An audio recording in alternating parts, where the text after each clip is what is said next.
L'entraîneur de l'Atlético Madrid s'est prononcé sur l'avenir de son joueur. Malgré une volonté claire des deux parties de se séparer, João Félix est toujours un joueur de l'Atlético Madrid faute d'offres capables de satisfaire le club et le joueur. Si l'international portugais a publiquement annoncé son envie de rejoindre le FC Barcelone, c'est l'Arabie Saoudite qui se montrerait actuellement plus pressante pour le déloger de la capitale espagnole.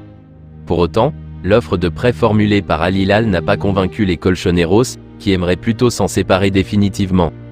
Simeone ne ferme pas la porte à João Félix, mais pas à n'importe quel prix puisqu'il avait été acheté pour la somme de 126 millions d'euros à l'été 2019. Interrogé sur l'avenir de son attaquant par Marca, Diego Simeone n'a pas fermé la porte quant à la possibilité de le voir rester. « Je ne vais pas parler plus de João que ce que j'ai déjà dit. Ce qu'il nous donne ou nous a donné, c'est ce qui a été vu, en termes d'efforts. Je ne pense pas qu'il ait retenu quoi que ce soit de ce qu'il a pu donner. Tout comme je me suis comporté avec lui en essayant de faire de mon mieux pour obtenir quelque chose de lui. Peut-être que dans sa recherche, il a besoin de quelque chose de plus, et lui, ses agents et le club décideront. Je veux gagner, peu m'importe qui est là pour atteindre l'objectif, a-t-il ainsi lancé. Affaire à suivre. Neymar et le FC Barcelone auraient trouvé un accord contractuel. Le Brésilien tenterait désormais de rompre son contrat avec le PSG. Nouveau coup de tonnerre pour Neymar. Depuis l'annonce de ses envies de départ en début de semaine, le FC Barcelone est annoncé avec insistance comme son point de chute préférentiel, lui qui suscite aussi l'intérêt de l'Arabie Saoudite et de la MLS.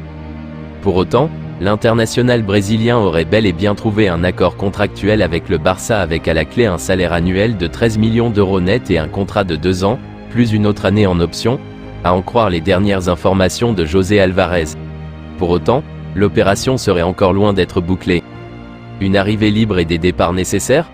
En effet, selon le journaliste d'El Chiringuito, pour faire son comeback, le Ney devra arriver en tant qu'agent libre et va devoir négocier avec le PSG pour rompre son contrat.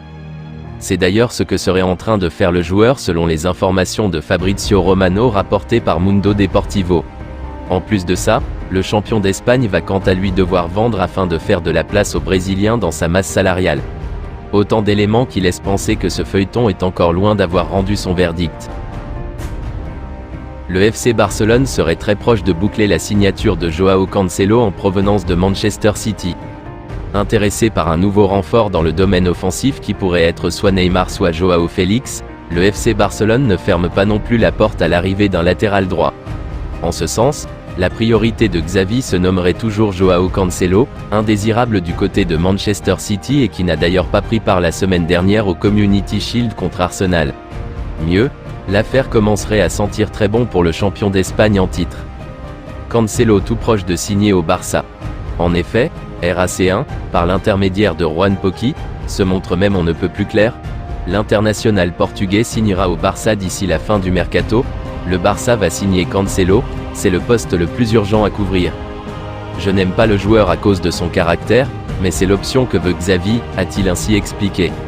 Mundo Deportivo de son côté se montre un peu plus prudent en affirmant que les Blaugrana n'ont pas exclu de signer le joueur et devraient prochainement solliciter Manchester City pour un prêt.